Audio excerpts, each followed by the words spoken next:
was actually there when he interviewed Don Mancuso. Don is cool. He's the guitar player for D Drive, and on top of that, he plays for Lou Gramm of Foreigner. He's such a dirty white boy. Hi, this is Peter Wesley Bastone for another episode of The Couch.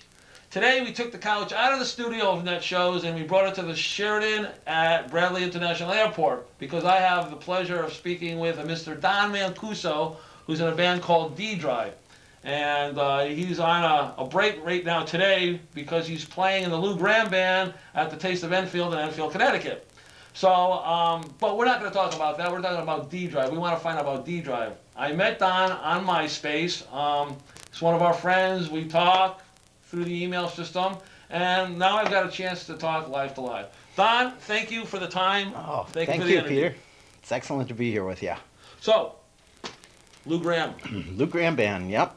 We're actually working on a new Christian rock album for Lou. He's going to actually do a new album. Okay. And since he was born again after, I think, 95. Really? And then, yeah, that was before he had his brain tumor and almost died. And now he wants to give something back, so he's going to do a... We actually got like probably 7/8 of it done right now. Cool. All the tracks are in the can. We did them at his studio, and we're working on another 3 or 4 tracks. And then we're going to put it all together, and hopefully it'll be out by the end of the year. You'll play bass on it? No, I'm mainly the guitarist in the band. Oh, okay. I switch with his brother Richard, who is, you know, a guitar player and a bass player, and we do the switch up thing for 5 or 6 songs a set. Yeah, it's pretty cool. Gives him an opportunity to play some guitar, and I get to show off all the stuff I don't know on bass. I have a love-hate relationship with Foreigner because I love their songs. Yeah. But they stole Dennis Elliott from Ian Hunter, and I was really upset with that because Ian's band was really kicking back then. But anyways, let's talk about D Drive. Yeah, D Drive. What do you do about what's D Drive? Right now, it's Lou was actually a part of it on the first record. He co-wrote 1 song, did lead vocals on 3. That was the original D Drive CD. Excuse me.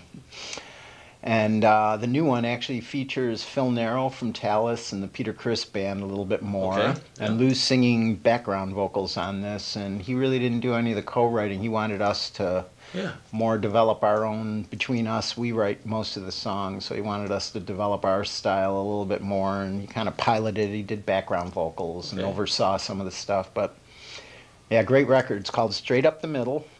It's going to be out on Shavitz Records, which is out of Maryland. They pretty much just bought the licensing, and he's going to be hopefully promoting it in a big way. But I mean, regardless, you can always go to donmancuso.com. That's the main one. Then there's the MySpace. If you type in Don Mancuso or D Drive, it'll come up and it'll find us there. Also, we have at least 2 and 3 sites everywhere right now. So yeah, it's working out good. I mean, you got to be multi. What's the sound? Sound is kind of first one was more hard 80s, you know, R&B based rock with a little bit fused with a little bit of slide guitar work, which would be country rock or Celtic. And, cool. And I'm also into a little bit of punk, so that kind of works its way in there, here and there too, and you know, kind of the classic sounds, melodic rock. It would be the best description.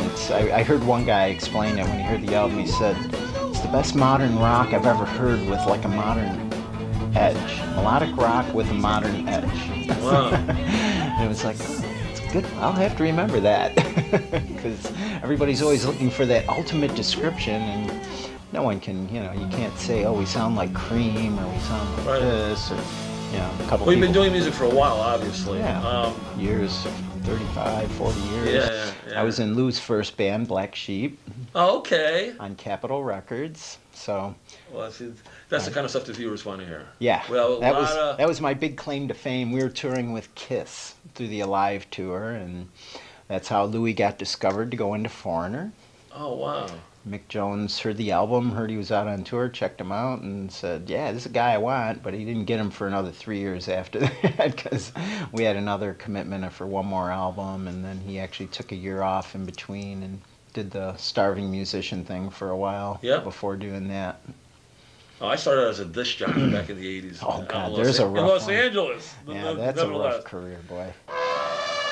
Is there anything else that you want the public to know, our fans? Just that the new album is really great, and if you haven't picked up the first one with Lou on it, you really should. It's his first his first outing on a release in that rock genre since probably 95, 96, since his solo stuff, and then he went back to Foreigner.